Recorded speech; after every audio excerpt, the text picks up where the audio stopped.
एक बार फिर से आप बिल्कुल सही हमको पूछ रहे हैं। नहीं, एक बार फिर से आप बिल्कुल सही बात कह रहे हैं, पर आप मेरे मुख्य सवाल का तो जवाब ही नहीं दे रहे। और ये मैं आपको बताती हूँ, मैं ये सवाल बार बार क्यों पूछ रही हूँ, क्योंकि ये सवाल एक बहुत ही बड़े नेता ने कई अरसों पहले पूछा था, और वो भी हमारे देश की संसद के अंदर।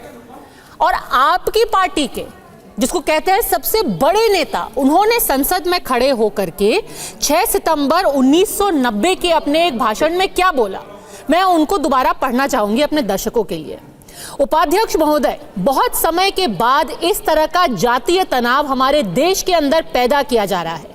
10 वर्षों के अंतराल के बाद चुनावी नीति में जातिवाद को वापस लाया गया है।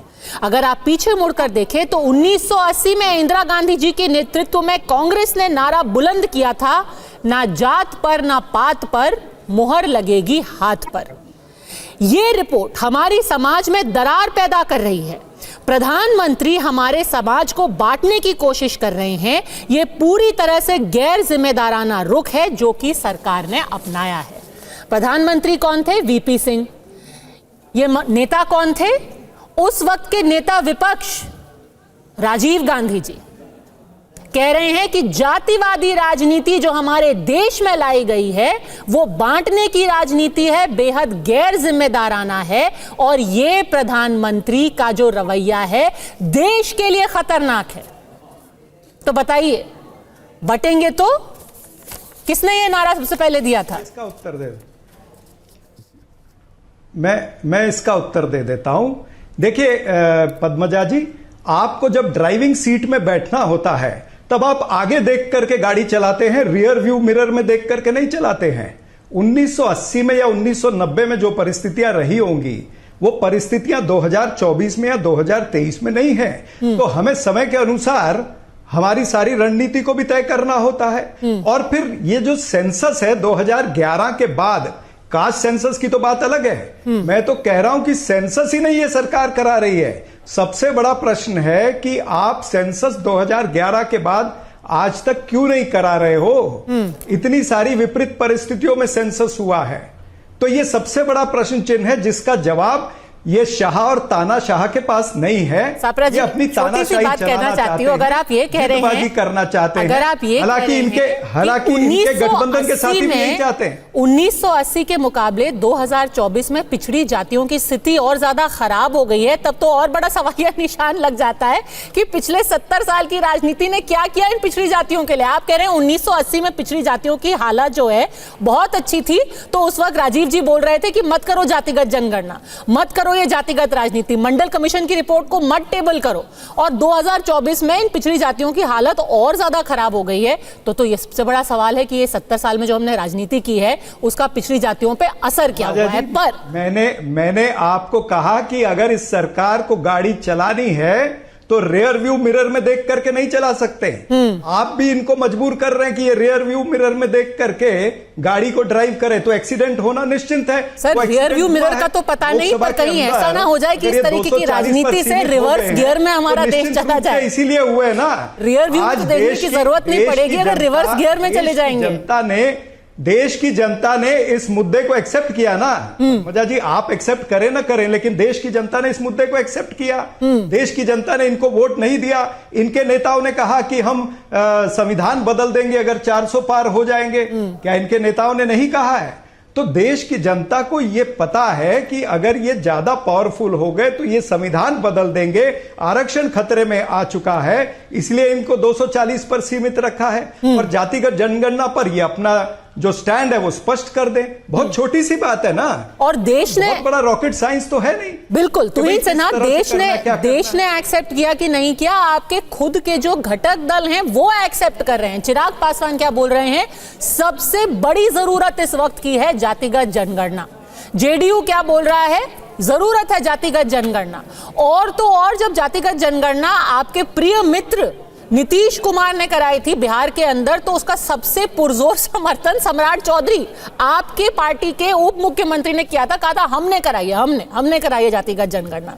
तो अब अगर योगी जी बोल रहे हैं बटेंगे तो कटेंगे, तो यही बिहार में ही हो रहा है। जनगणना तो वहां भी जाति के हिसाब से हुई। कटेंगे तो कटेंगे का अर्थ आपको बताता हूं। अभी आपने ये नया जो रोल ग्रहण किया है TV9 पर, सबसे पहले तो आपको बधाई। मेरे मन में जिज्ञासा है कि जब आपकी बातचीत चल रही थी TV9 भारतवर्ष में, तो क्या आपकी जाति पूछी गई थी? और जब आप जो 8-10 लोगों की टीम बना रही हैं, जिसमें कैमरामैन हो, रिसर्च पर्सन हो, एग्जीक्यूटिव प्रोड्यूसर हो, गेस्ट कोऑर्डिनेटर हो, तो क्या आपने जाति देखकर बनाया था? राहुल गांधी की राजनीति इतनी विषपूर्ण राजनीति है कि अगर उनका बस चले तो वो चाहेंगे कि आप दोस्त भी जो है जाति देखकर बनाएं। जब मिस इंडिया के बारे में उन्होंने बात किया कि जाति, पिछड़ी जाति के लोग मिस इंडिया में नहीं है, तो उन्होंने अपनी बालक बुद्धि ही नहीं, अपनी विकृत मानसिकता का परिचय दिया। मैं आज स्पष्ट कर दूं आपके शो पर कि भारतीय जनता पार्टी ने जातिगत जनगणना का कभी विरोध नहीं किया है, लेकिन हमारा यह स्पष्ट मानना है कि इसको लिपापोती नहीं करना चाहिए इसके नाम पर, जो कांग्रेस करना चाहती है। कर्नाटक में इन्होंने कहा किया जातिगत जनगणना, कहां है रिजल्ट सार्वजनिक नहीं करना चाहते क्योंकि वो लिपापोती थी। इन्होंने छत्तीसगढ़ में किया, कहते हैं किया, लेकिन उसको सार्वजनिक नहीं कर पाए। देखिए 2011 में जब कास्ट सर्वे हुआ था तो उसमें 8.19 करोड़ त्रुटियां पाई गई थी, जिसमें से 1.5 करोड़ त्रुटियों का अब तक निदान नहीं निकाला जा पाया।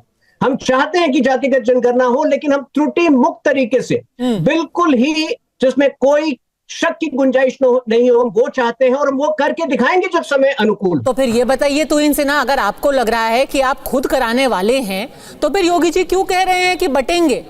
या आप फैसला कर दीजिए ना, या तो इससे लोग बढ़ जाएंगे, या तो इससे समाज बटेगा, या फिर इससे सामाजिक जो है न्याय होगा।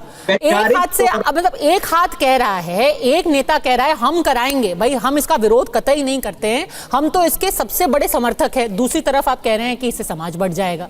नहीं, देखिए मैं वही आपको भी बता रहा था पद्मजा जी, वैचारिक रूप से हम इसका विरोध नहीं करते हैं, लेकिन हम जिस प्रकार से विष घोला जा रहा है पूरे समाज में इसके नाम पर, अग्निवीर के स्कीम को भी राहुल गांधी ने अपने जातिगत बंटवारे की मानसिकता से नहीं छोड़ा। तो आप समर्थन क्यों कर रहे हैं? उन्होंने कहा था कि ऊंची जाति के लोग जो हैं वो अग्निवीर में नहीं आएंगे, अग्निवीर में बलि चढ़ाने के लिए केवल पिछड़ी जाति के लोग होंगे। तो जो इस प्रकार की मानसिकता से केवल देश को विभाजित करना चाह रहे हैं, हम उसके खिलाफ हैं। हम लिपापोती के खिलाफ हैं, हम जो है आनंद फानन में चीजों को करने के खिलाफ है, लेकिन वैचारिक रूप से हम इसका विरोध नहीं करते। अच्छा, वैचारिक रूप से नहीं करते, राजनीतिक रूप से करते या नहीं करते? राजनीतिक रूप से भी देखिए, आपने चिराग पासवान जी की बात कही, आपने जेडीयू की बात करी। देखिए हर मुद्दे पर अगर हमारे विचार समान होते तो वो हमारी पार्टी में होते। चिराग पासवान बीजेपी में नहीं है ना। और जो घटक दल होते हैं, ये जरूरी नहीं है कि हर विषय पर एग्जैक्टली हमारी तरह सोचे, लेकिन ये एक बहुत ही संवेदनशील विषय है। जैसा कि मैंने आपको कहा, 2011 में जितनी त्रुटियां पाई गई थी इस पूरे प्रकरण में, हम नहीं चाहते कि वो दोबारा जो है वो एक्सरसाइज जो है एक फ्लॉड एक्सरसाइज हो। तो हम निश्चित रूप से कराना चाहते हैं, लेकिन हम उसको एक त्रुटि मुक्त रूप से कराएं।